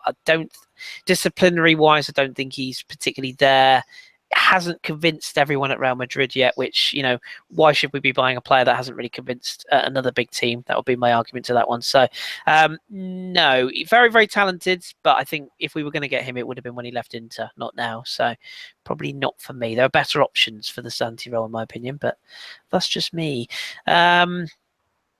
Okay, Karl, at which point, same person actually, at which point would you take Arab oil money or a sugar daddy at the club if it meant that the club was turned around within 5 years and got us to a Bayern, PSG, Juve level? Well, let's not go to a PSG level, because that would always, that wouldn't be good. But I know his point. So I guess what he's saying really in a sentence there is, would you take the Usmanov money? I guess that's kind of where he's going with that. So, are you sort of in that mindset, if you can't beat him, join him? That was the words I was going to use, Chris. If we can't beat him, join him. And at the end of the day, we tried to be fair. We thought that this fair play thing was going to work out, and it clearly hasn't. All the big clubs have just said to UEFA, big fuck you, we're not going along with this. And UEFA just bent over backwards and said that, yeah, okay, no worries, you can get away with murder. So, we tried to play to be the decent club, and we tried to be, Arsenal are the good old club, we adhere to rules and blah, blah, blah. And look where it's got us. It's got us nowhere. So fuck it. Let a sugar daddy take over. Let us start spending that Man City money on stupid players. And if it gets us better players and it gets us winning titles or trophies, then so be it. And at the end of the day, I don't think Arsenal will going to be ruined, because a lot of people say that, Arsenal will be ruined if we start doing that. No, it isn't, because at the end of the day, there's projects all around. Look at the Man City project, PSG project, and all the other clubs around. We can't compete with them at the moment. We can't compete with Bayern. We can't compete with the Barcelona. We can't compete with these big clubs, because we're trying to be the nice club, as to say. So, like you said if you can't beat him, join him. It's a really tough one, that. Really, really tough one. I am kind of the opinion that I would rather... I've got to phrase this right, because it's going to come across really defeatist. When I say I'd rather continue the way we are than join that, I don't mean I'd rather continue for us not winning things. And, I'm, as much as anybody, I would like our fortunes to change, whether that be under Arsene or not, whether that be under the current board or not, because I don't know enough about the inner workings of the club to know where we are on that side. But it's something that just doesn't sit right with me about taking the money. I don't know. I'm really, really torn on it. I'm not against the injection of cash. I'm not against the injection of somebody who could provide us with better scouting systems, or a director of football who could get us better network to players that we could get. Because I genuinely don't think that we're not signing players because we can't afford them. And I think in some circumstances we are being priced out of the market. I mean, obviously the Kante deal was the one that everyone highlights. It's not that we didn't want the player. It's not that we didn't go for him. It's because we were massively priced out of the market. And I think in that circumstance, you have to say, well, the money is an issue. But generally, I think I'm just of the opinion that we can still buy players who are of a higher level and not spend the money that people are talking. So I don't know. I'm not sure. I take your points on board, Karl, totally. But it's not the money spent. This is what people don't think. We've spent as much money as Bayern have in the last 3 seasons. Look where Bayern are. Look where we are. It's not necessarily how much money you spend. It's what you do after with you the spent money. what after you spent it. It's half of it is who you spend it on, and the other half of it is how you utilize the players you've bought. And we all just agreed before that we don't utilize our players to the best of their abilities consistently enough to make it to see the end product. And as before, Xhaka is the prime example. We bought a player who has very good qualities, but we haven't fit him into a system where it suits him. We just argued before if we play a system that suits Giroud. Someone just brought up before in the chat, is the individuality of Alexis actually hampering the club, and how do you fix that? We haven't used Walcott the right way for the entirety of his Arsenal career. These are all examples of what you do with what you have. We could spend £600 million in one summer. It won't matter if that £600 million goes to waste if you don't use those players to the best of their abilities on a tactical level. And we still don't do that with many of our players. So I think that's the bigger issue right there for me. And I think some of that has to do with the fact that Wenger's very stubborn tactically. A lot of that has to do with the fact that he feels he doesn't have to change anything because he's not being pressured to change anything. The issues at the club are so far-reaching than just if we're spending enough money to compete. It has nothing to do with that. I mean, it has something to do with it, but that's just like a icing on the cake of a multi-layered cake of issues that we've had for a couple of years now. Yeah, I agree. I agree with you. I think that's a very, very good point. And it's been proven you can buy players, not all shiny and new, that can do a fantastic job. But as we say, you need to be scouting those right players rather than buying players that are duds or maybe not the finished article. So yeah. Interesting. Jace, you can have this one. Everything we read, everything. I know you were quite keen on this one. What are we? Are we a big club in a horrible rut, or are we an Everton level club overperforming? This is key as why some of our fans' anger level is different. I'll just briefly, before you answer that, chime in and say we are not an Everton level club. That is the most bizarre thing I have seen in this chat box. And I love you, everything, read everything, but that is, with respect, nonsense. Jace, what's your thoughts? No, I agree with what you just said there. One of the reasons why we are nowhere, we are light years ahead of Everton Football Club. Light years, right? Here's the problem: is there are people that are on the moon right now, Bayern, Barca, Madrid, Juve, who literally live on the moon. We're not on the moon, but we're definitely not at Everton's level. I would consider us, if you have tier 1 as Bayern, Barca, Madrid, Juve, I would probably put Arsenal in tier 2, right? We're just underneath them. That's where we are right now. They can outbid us for some players and everything like that. We have the history that those teams have. We really do. Like, you look back all the way to 1886, we have that history. We have that development. We have all of that going for us. At the moment, do we have the expendable income that they usually do? Debatable. Depends on who you probably talk to. I know Swiss Ramble, Andrew, on the pod, Steve, our good friend Mr. Lord Hill Wood, who we've mentioned multiple times already today, have better insight into that. But the issue is no, we are a big club who's in a rut. But again, and this was mentioned on the pod this last Thursday. Going to give another plug for it because it was absolutely amazing. Is we're a club who's gone 10, 15, 20 years before without winning a title. And the Invincibles spoiled us as fans. We became spoiled in the early part of Wenger's tenure because we're a club historically that would win it one out of 3 or 4 years, and then we'd go another 10, 15, maybe 18, 20 years without winning it. Then we win it again for a couple years.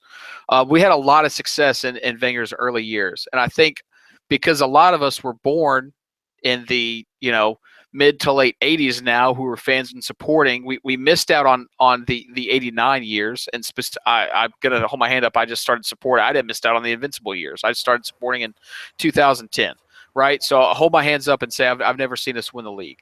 But a lot of our fans, I think, saw us win the league so frequently from 96 on that they just think that that's how we've always been. And when you look back at our history, that's not. We're in a very historical trend right now when you look at the history of our club. And we're going to come through it, and we're going to come out of it. And I know at some point I'm going to cry my fucking eyes out when we win the league. And that's the one thing is when you win the league and it's taken you many, many years to do it, it makes it that much better. Ask the Jeff Arsenals. Ask the Raj Patels. Ask the GFPs. Right? They've been through droughts with the club where they haven't seen us win for 18 to 20 years before. For fuck's sake. Well, Kris, I'm not that young. You don't count. You are young, you asshole. I don't count. Anyway, Thank you. As you said earlier, well, fuck you then. But yeah, like you ask some of these people who have been supporting since the 60s and 70s, and I'll tell you, it's not always fucking roses and gold trophies, right? It's going to be so much better when we do win it because of these times. And it sucks when we're in these times. It absolutely does. Because it seems like what we as fans, we're not as ignorant as some people say we are, and we're not as smart as we think we are, right? Because we don't see everything. And there's a balance in between that. And when we do finally win it, we're going to go absolutely livid and rub it in Tottenham's face because they probably still won't have won it by then either. And they'll still have won the league in black and white. And it's going to be a really, really great thing. But we're probably not as big a club as a lot of people think we are, but we're nowhere near the level of an Everton. We're still a massive club in world football. Are we at the absolute top level? No. But we're really freaking close, and I think that's where a lot of the frustration comes from that you talked about. Everything Rude was the fact that we are frustrated because we've had that success, and it's within our reach. It's a decade ago, right? It's there. And we feel like we should have that again, but there's nothing that's guaranteed in the Premier League. We all know that, and it's a very hard league to win. Probably one of the hardest leagues to win in sports in the world. So we need to treasure when we do win it, and then two, we need to make sure that we're doing everything we can to put ourselves in the best position to win it consistently. And I personally feel that by being in Champions League year in and year out, we're doing that for ourselves. And that's why I completely understand the board and Kroenke and Gazidis and Wenger saying that's the minimum goal, because you without that cash infusion, it makes it that much harder. But we're nowhere near the level of Everton. So Can I play devil's advocate? Can I play devil's advocate really, really quickly? You can. Sorry to go on another carpenter there. My bad. If you swapped around Arsene's last 10 years and his first 10 years, do you think he would have lasted as long? So let's say his last 10 years, do you think he would have lasted as long? He wouldn't have. But the problem was the ownership was different at the time. You Kris, can't compare. It's tough. It's tough. I'm not so sure. I think the way I would swing that back, and Drew, you can have a say on this as well if you like. The way I would swing that back, Karl, is I would say, would this have happened if Stan Kroenke hadn't come aboard? That's what I would say. If Arsene Wenger hadn't won anything under the previous management, and you still had all the old guard, the Chips Trumpet, and all the other people in the back room there, I do think they'd have stayed loyal to us, and even if he hadn't won anything for the first 10 years. I do agree with you when you say that what he has won has had an effect on the Kroenke management, because they've looked at it and gone, well, he's done it once. I almost think the Kroenke era has relied on Arsene's past to justify why they have kept him in the job at times. Whether I agree with that or not is a different subject, but I do think they use that as a bit of a crutch. But they use that as a crutch because what we're doing is what Kroenke wants. And I know Shredder will know, and you and Karl might not know as much, but Kroenke has ridden other professional sports teams into the ground and used them as financial cash cows for his next venture that's another sports team. He's done that multiple times. And the fact that, so I'm going to go back to what I said before. And apparently, I forget who it is in the chat. Rudy apparently thinks that I'm talking out of my ass when I say that we've spent as much as Bayern has in the last 2 years. We've actually spent more money than Bayern has in the last 3 years on transfers by about 45 million euro. So again, but the issue is that Bayern aren't worried about a pay structure that they have to follow in regards to weekly wages. We are. So while they're spending 37 million on, say, Arturo Vidal, and Douglas Costa and that, like, we're spending the same amount of money for players who are making less, so therefore their quality isn't as good. And that goes back into what we need to be doing, because we're being used. Our books need to be so on point financially, because Kroenke has other ventures that he uses Arsenal's projected yearly earnings to utilize elsewhere. For example, moving the St. Louis Rams to Los Angeles, building them a $2 billion stadium. He uses Arsenal's positive books every year as evidence that he can repay back loans with interest, and that's why that's the issue. So I think that when you say that, you know, the Kroenke era is an issue, I think it is, because I think he's fine with us finishing top 4 and competing Champions League every year, because that's guaranteed money every year that the club are going to make positively. If Arsenal wasn't making him money, he wouldn't stay as owner. I think us making money is so important to him because of his other business ventures. That's an issue. But I think someone else, if you're an oil magnate, you make so much money from your other things and from your other businesses anyway, you don't have to worry about how much money you spend in the transfer market. You can just, like the Sheikhs, they make so much money per year from having their hands in the oil industry that they don't care how much money City go out and spend. City, I can't remember the last time City have had positive books on the season. They always lose money every year, but it doesn't matter to them because they make so much money elsewhere. They'll take the financial hit for the football club, and they'll just put money back in, and it doesn't matter to them. We're not built for that. The issue, I think goes much deeper. But I just feel like also the Kroenke era is an issue because he doesn't put pressure on the board to then put pressure on Wenger for results. That's another thing. Like, again, he's fine with us as long as we finish top 4. I think you'll see pressure from him if we don't get Champions League, because then then he's worried about his financial picture. Yep. That's when you'll see the pressure. Exactly. But because he's not a football man, he's barely a fan of the sport, let alone the club. He's not going to care if we don't win the league.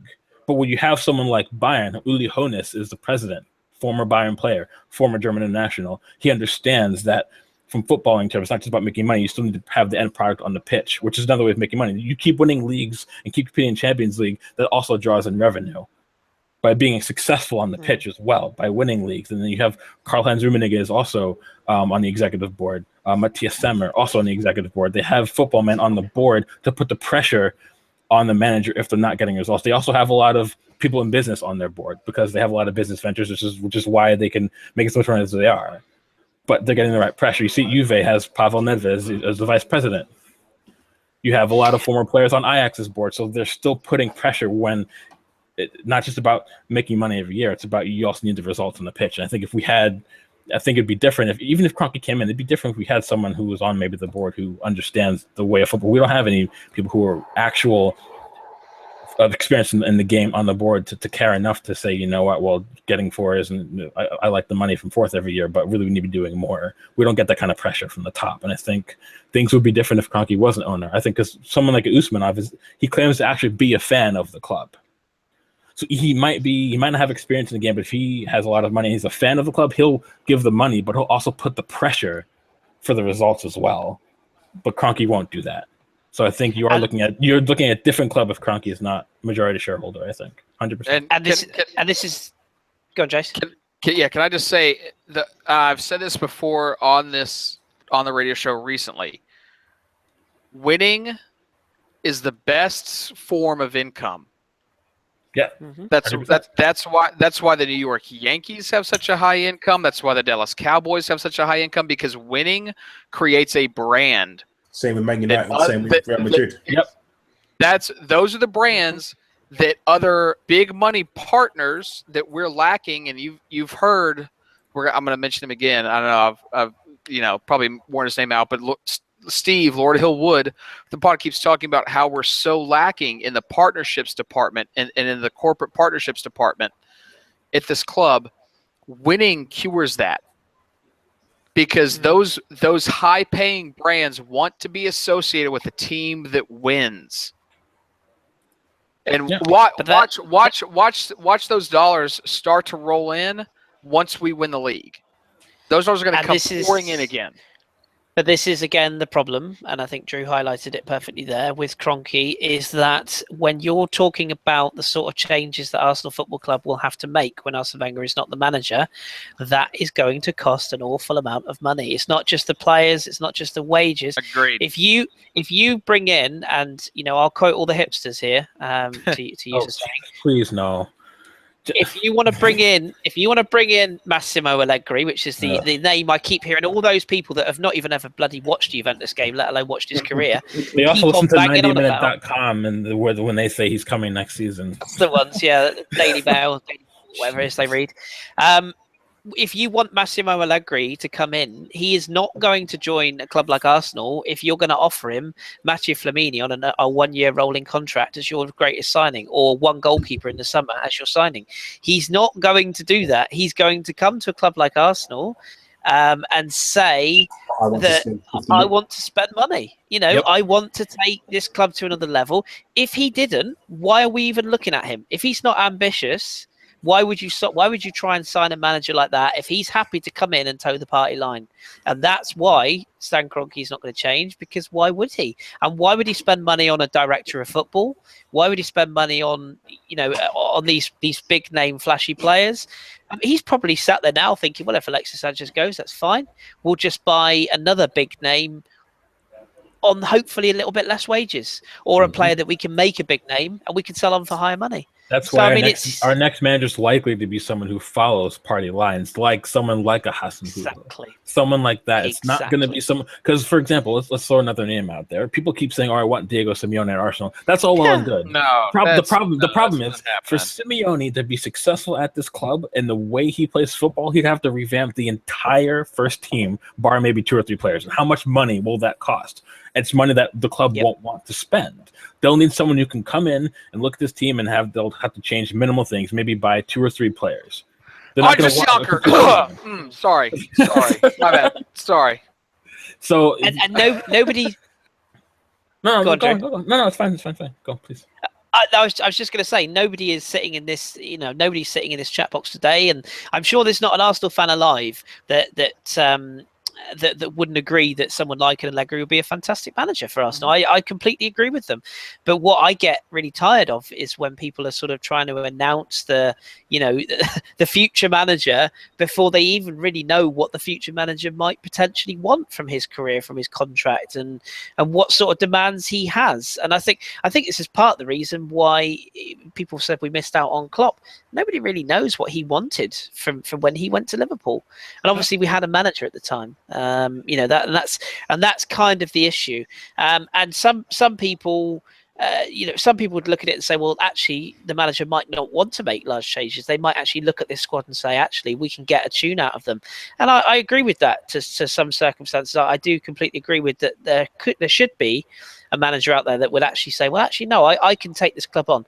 But let's be perfectly honest. 9 managers out of 10 come into a club and want to change things, whether it's the staff, whether it's the way that the club run out on the pitch, whether it's the way they warm up, all of those things. I think there is an argument that any manager coming in will want his own certain style, his own certain setup, and his own certain players.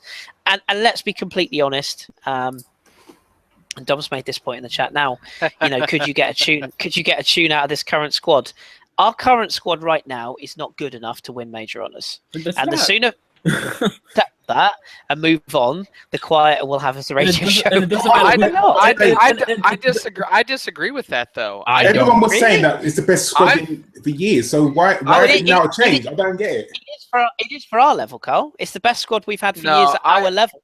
But it ain't the best squad we've had to win trophies. I think if all of our players played to their full, their absolute best game, week in and week out, under a manager who could get them to perform, I think this team could push on to the semifinal or final of the Champions League. I think you're believe absolutely insane. And I love you to death, Jace, but I don't see it. And obviously we're Americans and we can disagree because I'm from the North and you're from the South, so we're never going to agree anyway. I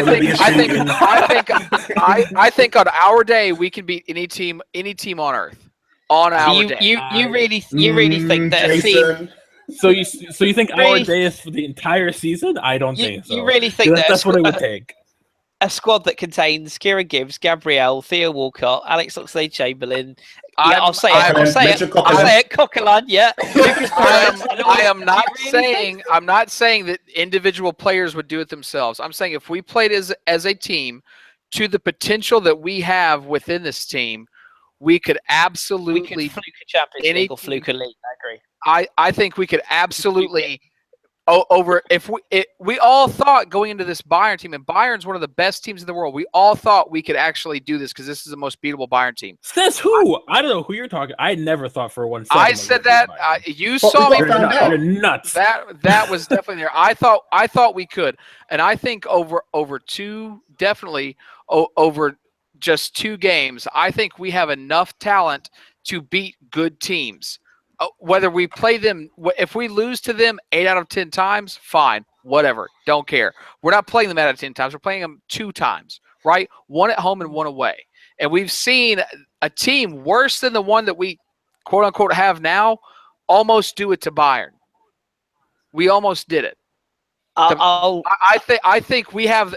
If everybody played at their absolute best game, I feel that this team right now could challenge for it. Not saying that we would absolutely win it and walk it. No, absolutely not. We would need to get some breaks. We would need to get lucky a little bit. Yes, because there are teams who are absolutely better than us. I'm not saying that. But what I'm saying is on any given fucking day, this team has the talent to beat any other team on earth. 100%. And I agree with that, but I would also say so is Bournemouth, so is Crystal Palace, so is West Brom. And so was Walcott. Just won the league last season. Exactly. Anyone can beat anyone. Absolutely not. No. Any team their players' talent does not. It pales in comparison to ours. We are technical. No, I completely disagree with that. Question. I completely disagree with that. Here's a question for you guys. Do you think I'm not being civil somehow? No, you're being civil. No, someone just said, how about being civil instead of acting like an ass? I have no idea what it is. It's because we're American. It's because we're American. It's because we're American. People, we're assholes. Different views in different ways. No, I think you're being fine, Drew. No, it's a good debate. It's a good debate. I mean, at the end of the day, we don't really know. And I'll freely admit, and this is where I have changed my views. I have been slightly. I don't like the word brainwash, but I think even Arsenal's sold me a kipper. I freely admit, at the start of this season, I looked at that squad and I went, "Yeah, there's enough here. We're good enough."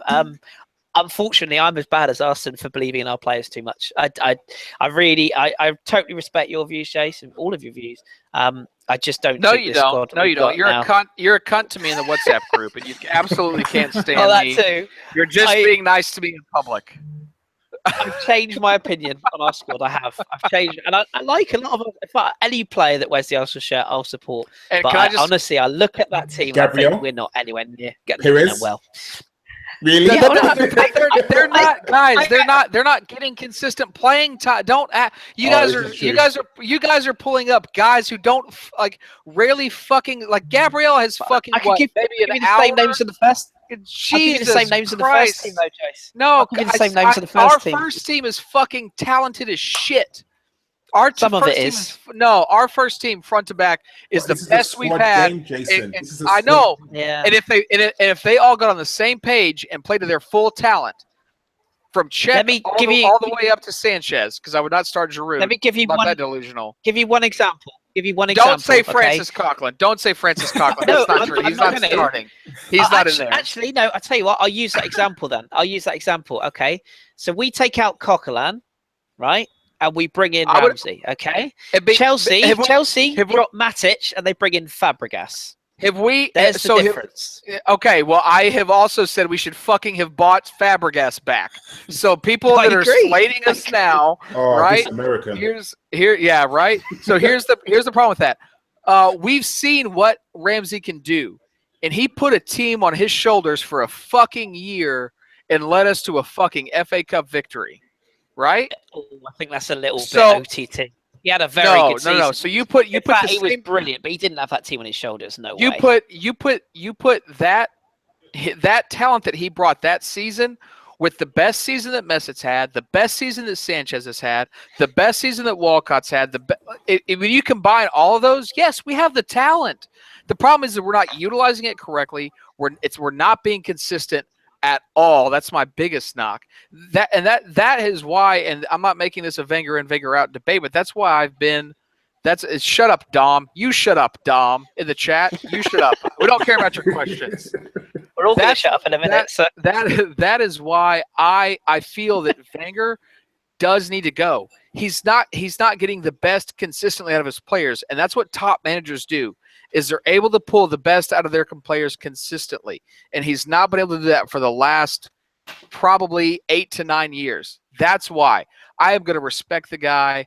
I'm gonna absolutely, what he did for the club revolutionized soccer. It revolutionized everything in England, specifically to how you trained, how you ate, your diet, match preparation, everything. The problem is he stopped innovating, and the rest of the game continued to innovate, and he's not continued to stay up. That's why our players aren't up to the speed as other players anymore. I feel that's why I feel he needs to go. He definitely deserves to be able to go out on his own terms because of what he's done for us. He brought us the only gold trophy in Premier League history and in top flight division history. Right?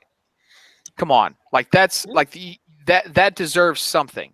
So the slating he's getting is definitely not fair. The problem is our players, when they play at their best, and in a 2-game situation, can beat any team on earth. That's all I'm saying. I've also said that LeBron James can beat Michael Jordan. There, it's out in the open. and you're completely, you are absolutely right in some respects.